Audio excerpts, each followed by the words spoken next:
اصحاب امام حسین شہید ہو جاتے ہیں، اور 72 آدمیوں میں سے جب 50 انتہائی شہید ہو جائیں تو آپ محسوس کر سکتے ہیں کہ جو انسان جو خانوادہ نردۂ آدھا میں گھرا ہوا ہو، ہزاروں کی فوج میں اسے گھیر رکھا ہو، 3 دن کا بھوکا اور پیاسا ہو، جب یکایک 50 ناصرین سے وہ محروم ہو جائے، جب ان سے جدا ہو جائے تو ان کے قلوب کی کیا کیفیت ہوگی، جسے تصور ہم کر سکتے ہیں، اس کو بیان نہیں کیا جا سکتا۔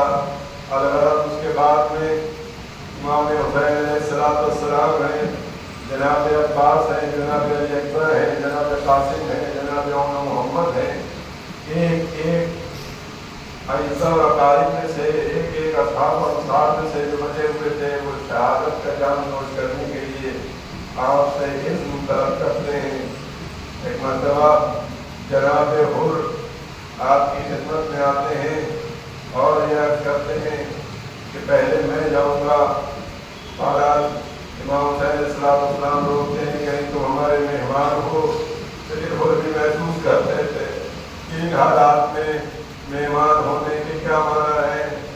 آپ نے بہت زیادہ اصرار کیا تو کہا میرا بیٹا جنگ میں پہلے جائے گا، ان کا بیٹا میدان جگہ میں جاتا ہے، بہت سے جہنمیوں کو وہاں سے جہنم کرتا ہے، اس کے بعد میں وہاں سے آواز دیتا ہے کہ آقا میری نصرت کے لیے آئیے۔ امام حسین علیہ السلام نے دیکھا کہ جناب حر اپنے بیٹے کی آواز پر لبیک کہتے ہوئے آگے بڑھ رہے تھے۔ امام حسین نے روکا ہے حر تو کیسے اپنے جوان بیٹے کا لاشا دیکھے گا؟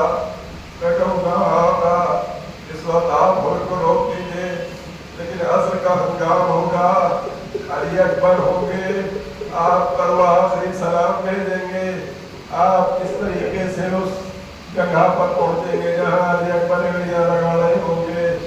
آپ کو جانا پڑے گا، آپ کو علی اکبر کے سینے سے بچی کا پھر بھی نکالنا ہوگا۔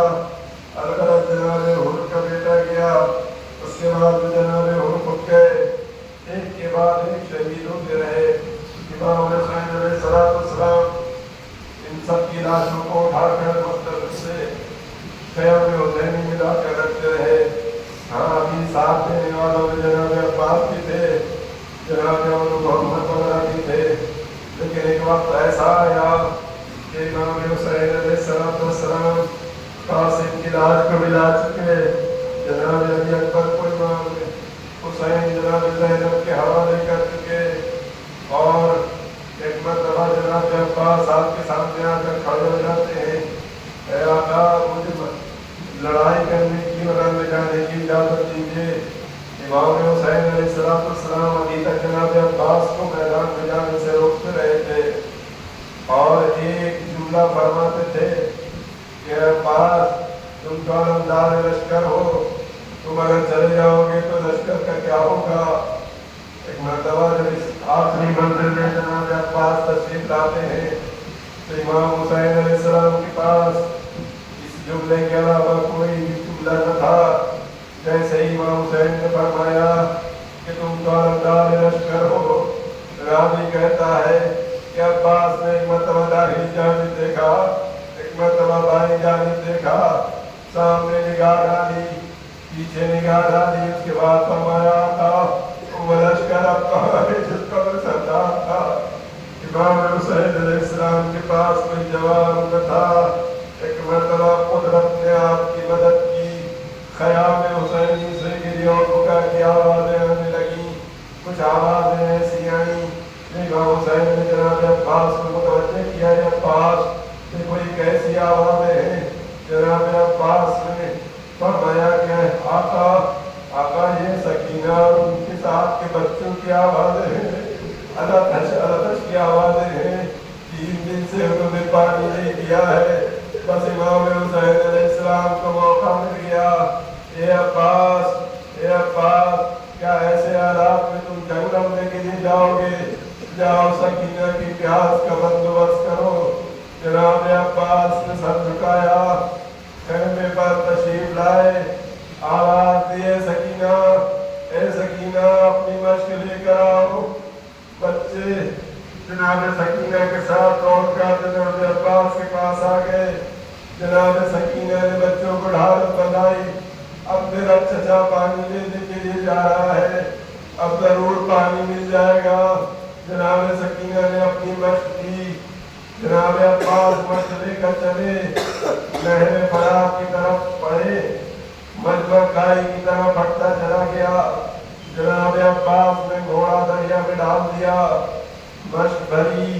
اس کے بعد میں روایت کہتی ہے کہ اس جری شخص نے ایک امتحان دیا, چلو سے پانی ہاتھ میں لیا, منہ تک لے کر آئے, دہن تک لے کر آئے. اس کے بعد میں ایک شعر پڑھا کہ عباس, جب سے عباس تو پانی پینا چاہتا ہے اور فاطمہ کا لال 3 دن سے بھوکا اور پیاسا ہے. فاطمہ کے لال کے بچے پیاسے ہیں. بس شعر کے پڑھنے کے بعد آپ نے وہ پانی دریا کے منہ پر مار دیا. مشق لے کر چلے. جناب سکینہ خیمے کے در پر بچوں کو لیے ہوئے علم کو دیکھ رہی ہیں, خوش ہو رہی ہیں کہ میرا چچا پانی لے کر آ رہا ہے. ایک مرتبہ جناب سکینہ نے دیکھا کہ علم میں نرمش ہوئی. ادھر کیا ہوا کہ ایک شقی نے جناب عباس کا داغنا بازو قلم کر دیا. جناب عباس نے علم کو بائیں ہاتھ سے تھاما, گھوڑے کو ایڑ لگائی, خیام حسینی کی طرف بڑھ رہے ہیں. ایک اور حملہ ہوا.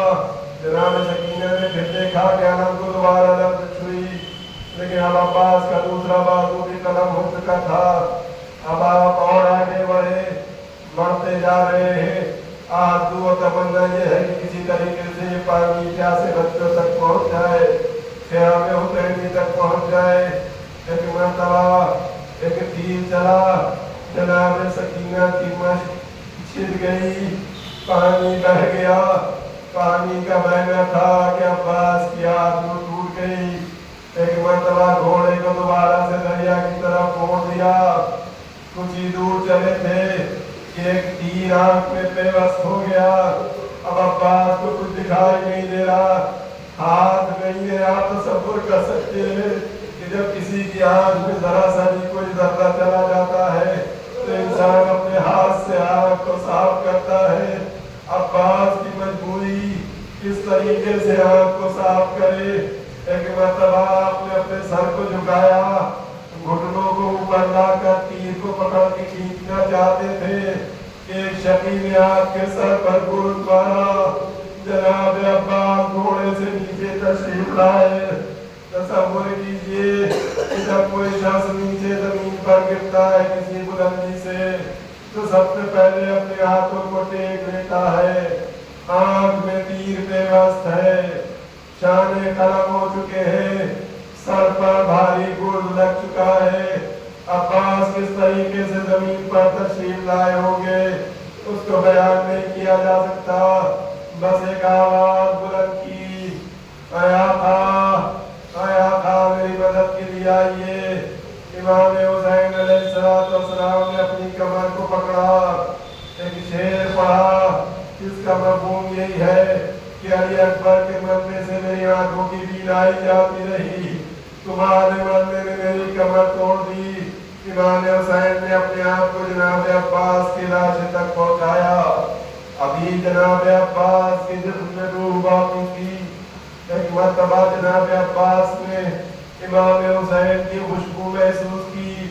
امام حسین نے جناب عباس کا سر اپنے زانوں پہ رکھا اور اس کے بعد میں سوال کیا, اے بھیا عباس, اگر کوئی آرزو و تمنا ہو تو بتا دو.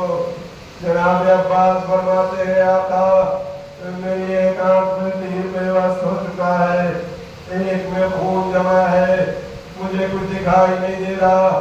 میں چاہتا ہوں کہ آخری وقت میں آپ کی زیارت کر لوں. امام حسین نے آبا کا دعوت دیا, عباس کی آنکھوں کا خون صاف کیا. ایک مرتبہ بھائی نے بھائی کے چہرے پر نظر ڈالی اور ایک وصیت کی, اے آقا میرے جنازے کو پہلے میں لے جائیے گا تو مجھے سکینہ سے شرم آئے گی. امام حسین علیہ السلام نے کہا, بھیا ایک وصیت میری بھی پوری کر دو گے.